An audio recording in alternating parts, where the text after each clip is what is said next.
6 февраля. В жилом доме в Москве было совершено покушение на убийство.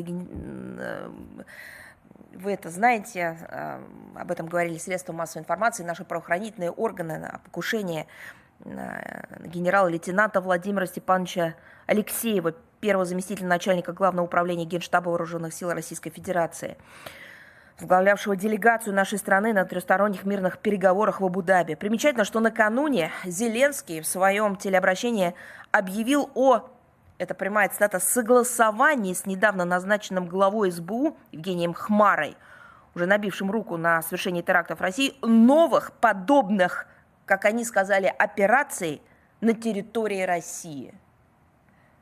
Этот теракт в очередной раз подтвердил нацеленность режима Зеленского на постоянные провокации с целью срыва переговорного процесса, который вроде бы объявлялся ими в том числе в качестве нацеленного на урегулирование. Намерение высокого представителя ЕС по иностранным делам и политике безопасности подготовить набор условий, как она сказала, к Москве, без которых ЕС не поддержит мир на Украине. Вы только вдумайтесь, вообще-то нормальные люди должны поддерживать мир, наверное, в любом случае, в качестве основной цели, задачи, в качестве той точки, к которой следовало бы стремиться, того ориентира, на который следовало смотреть и выстраивать свои шаги, по которому. Но нет, тут стремление к миру должно быть с точки зрения Европейского Союза быть обусловлено требованиями. То есть, еще раз говорю, даже само стремление должно формироваться на основе требований. И все это, конечно, в очередной раз подтверждает нацеленность евробюрократии любыми способами не допустить прекращения конфликта. Министерство иностранных дел России и наше посольство в Гаване находятся в постоянном плотном контакте с кубинскими властями, авиаперевозчиками, туроператорами с целью оказания необходимого содействия находящимся на Кубе российским гражданам, в первую очередь туристам. Мы исходим из того, что действия внешних сил, которые добиваются обострения энергетического кризиса на Кубе, включая прекращение авиасообщения с островом, рассчитаны в том числе на провоцирование недовольства населения и испытывающих на этом фоне неудобства иностранных граждан. И в этой ситуации мы призываем всех, кто столкнулся с вынужденной задержкой с возвращением на родину, проявлять спокойствие, выдержку. Одновременно просим тех, кто планирует поездку в эту страну, учитывать сложившиеся обстоятельства, в том числе с учетом рекомендаций Министерства экономического развития Российской Федерации. В последние месяцы президент Франции неоднократно озвучивал в средствах массовой информации свое желание как будто бы возобновить российско-французский диалог на высшем уровне и провести телефонный разговор с президентом России. Однако, как это нередко бывает у наших французских коллег, дальше слов дело пока не идет. Мы никогда, еще раз подчеркну, не отказывались от контактов на высшем уровне с Парижем. Действительно, приходится признать, что мало какое другое европейское государство делает сегодня столько для подрыва российско-американских переговорных усилий, как Франция.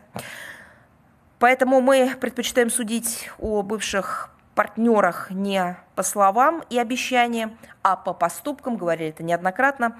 Поэтому и не питаем иллюзий относительно истинных намерений Парижа в отношении возобновления диалога с Москвой. Пока у нас имеются все основания полагать, что за этим стоит не столько готовность всерьез договариваться с нашей страной с учетом ее фундаментальных интересов, сколько стремление вклиниться в переговорные процессы и попытаться навязать нам, продвигаемой Евросоюзом и этой самой якобы коалицией желающих.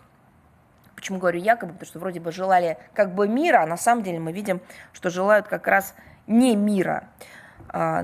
Продвигаемые Евросоюзом коалицией желающих варианты урегулирования. Мы убеждены, что спорт должен оставаться именно нейтральным, в самом лучшем смысле этого слова, а международные спортивные соревнования должны быть открытыми для всех, без исключения атлетов. Преодолев все сложности и ограничения, допуск к соревнованиям по 6 видам спорта получили 13 россиян. Они принимают участие в играх в так называемом нейтральном статусе. И при этом, несмотря ни на что, для нас эти спортсмены, представители России, и мы, безусловно, будем следить за их выступлениями, будем их поддерживать.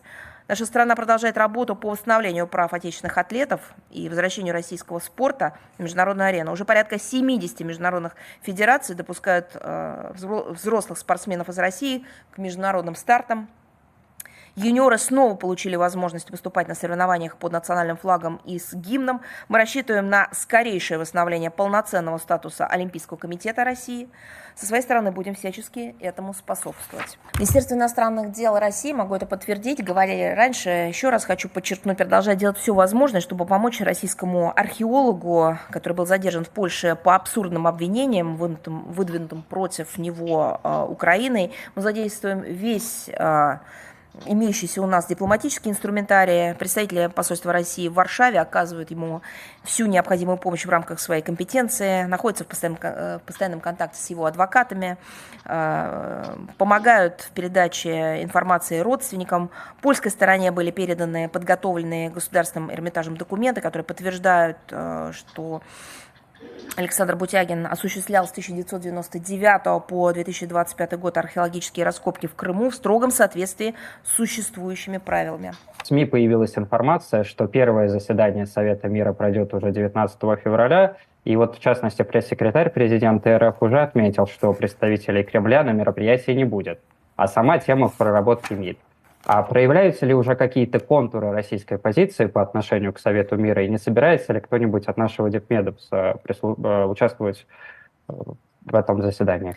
Россия не будет представлена на заседании Совета мира. Работа по формированию позиции продолжается. Очевидно, что западники не отказались от своих устремлений оторвать, в том числе и сделать это любыми способами, братскую нам республику от России, готовятся к реваншу, видимо, поджидают удобный момент. Гипотетический госпереворот в Беларуси и приход там к власти западных агентов, безусловно, перечеркнул бы все достижения интеграционного строительства нашего с Белоруссией союзного государства и создал бы очередной очаг нестабильности на наших западных границах.